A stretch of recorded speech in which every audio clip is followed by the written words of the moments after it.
Ustedes están viendo acá una publicación que ya va por una tercera edición. Él me va a corregir porque él me explicó algo en maquillaje porque ha sido un éxito.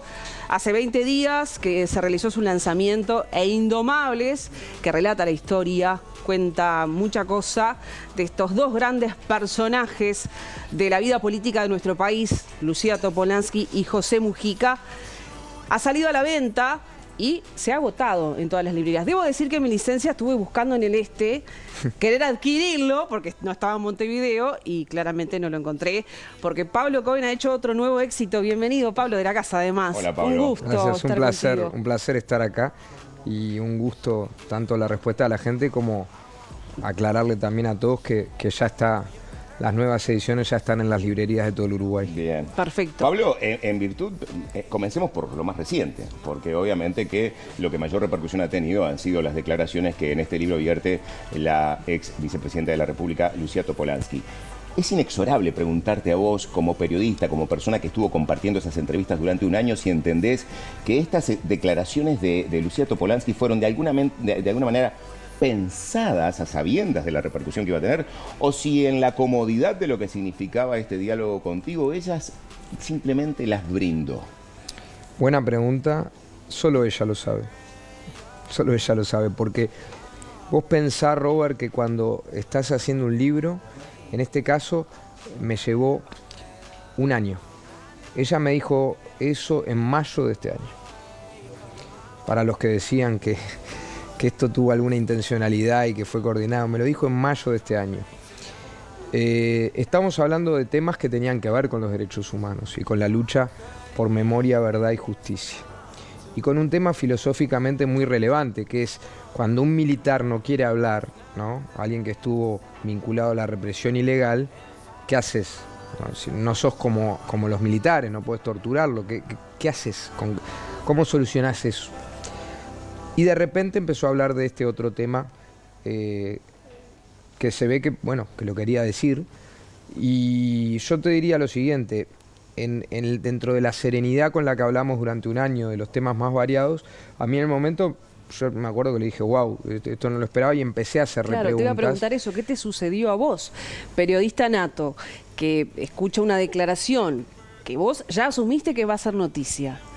Realmente relevantes, dijiste, estamos hablando del tema de que se acusa a algunas personas de mentir en declaraciones judiciales, por si ustedes no lo han leído, que seguramente sí, porque ha sido portada todos estos días.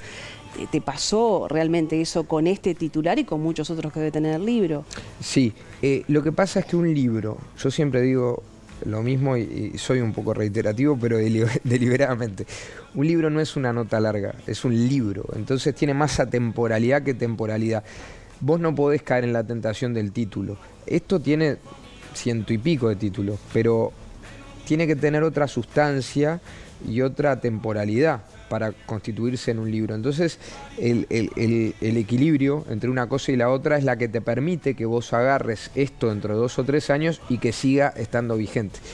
Entonces, a mí me impresionó mucho cuando por ejemplo, algo que no fue tan polémico públicamente, pero cuando ella dijo que comparó la dictadura de Uruguay con la de Argentina y dijo que acá había habido solamente un puñadito de desaparecidos, digo la expresión literal, y que acá la represión había tendido más a torturar que a matar, y una serie de cosas que dijeron que no voy a adelantar, pero que son igualmente polémicas. Es decir, que cada vez que decían algo polémico me llamaba la atención, pero dentro de esa charla muy profunda, de muchísimas horas y muy serena, no es como si te lo dijeran para una nota en la que vas, claro, anotás 3 títulos y seguís, la publicás a los 2 días. Es mucho más tranquilo el tema porque tenés que buscar material que sirva para estar vigente dentro de varios años. Pablo, sobre Mujica se ha escrito muchísimo.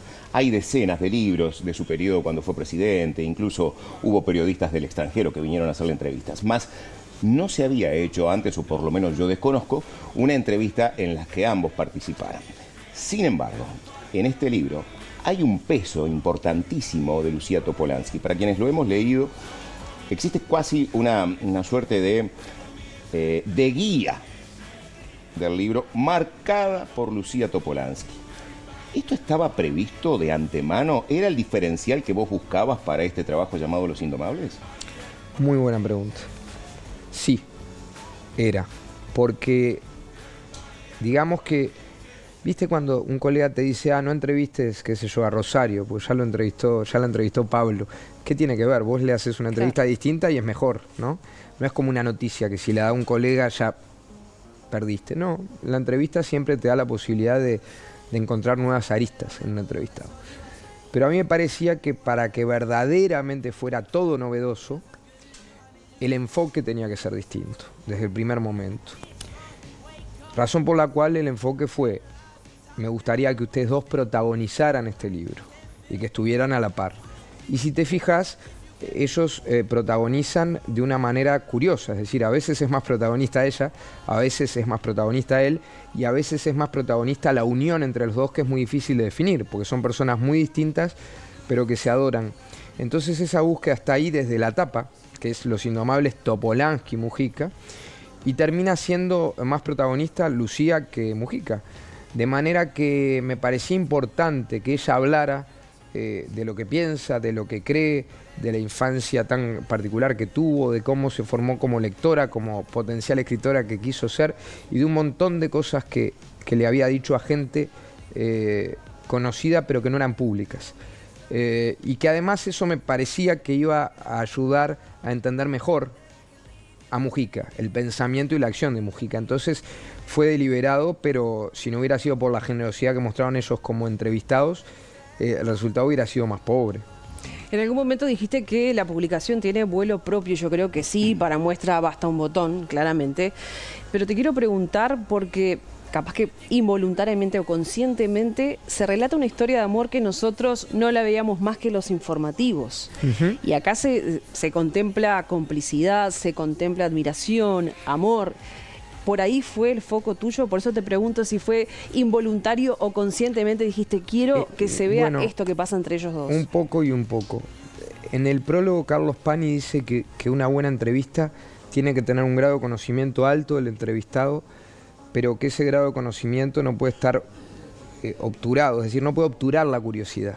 La curiosidad vos siempre la tenés que tener para dejar sorprenderte, para hacerle preguntas, para llevar la conversación por carriles, si querés, inesperados.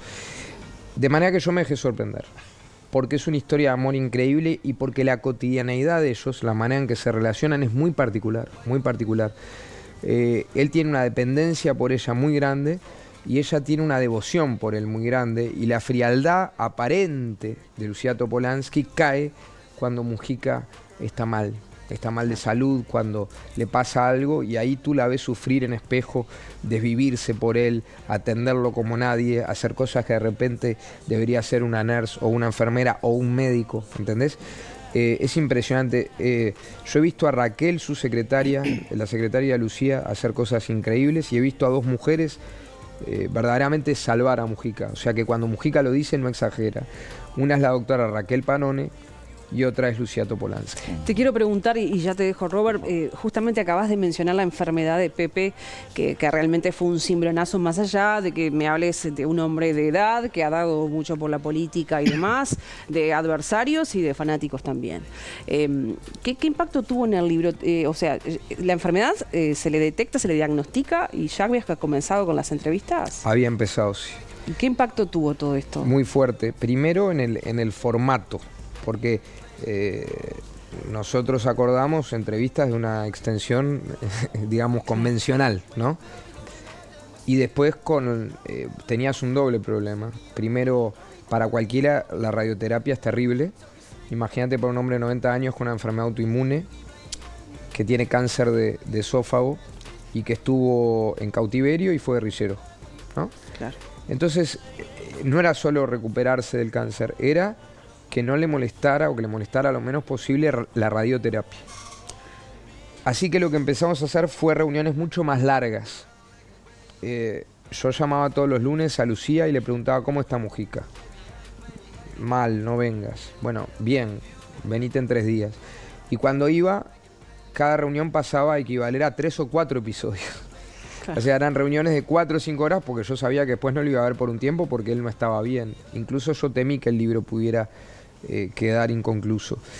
Entonces, ese fue el primer cambio. Y el segundo cambio estuvo en la sensibilización de ellos como entrevistados y en cómo sufrieron, en cómo contestaban las cosas que les pregunté, en cómo la muerte empezó a jugar un rol muy importante en las conversaciones y hasta en el mobiliario, porque la chacra tiene un living pequeño donde lo que más predomina son los libros. Y de repente la última conversación, que fue en octubre de este año, transcurrió en ese mismo living, pero había un elemento extraño, claro, que era una cama de hospital, porque él tenía, digamos, internación domiciliaria. Así que los cambios fueron múltiples y yo creo que esa sensibilización de ellos le dio más riqueza a las respuestas y las hizo mucho más humanas. ¿Pero te limitó en las preguntas? No, al revés, me enriqueció en las preguntas. Precisamente sobre los últimos capítulos del libro me encontré con una parte que nunca la había leído antes en los libros de Mujica, y es sobre la ausencia de hijos en ese matrimonio. Vos no tuviste problemas en abordar ese punto. Y quizás, y acá viene ya el pedido de una opinión tuya, a lo largo del libro uno va encontrando explicaciones racionales, cuestiones políticas, lógicas. Hablan de cómo tomaron las armas en su momento, pensando que así iban a cambiar el mundo. Ellos mismos hacen una suerte de mea culpa de aquello. Sin embargo, el libro respira política.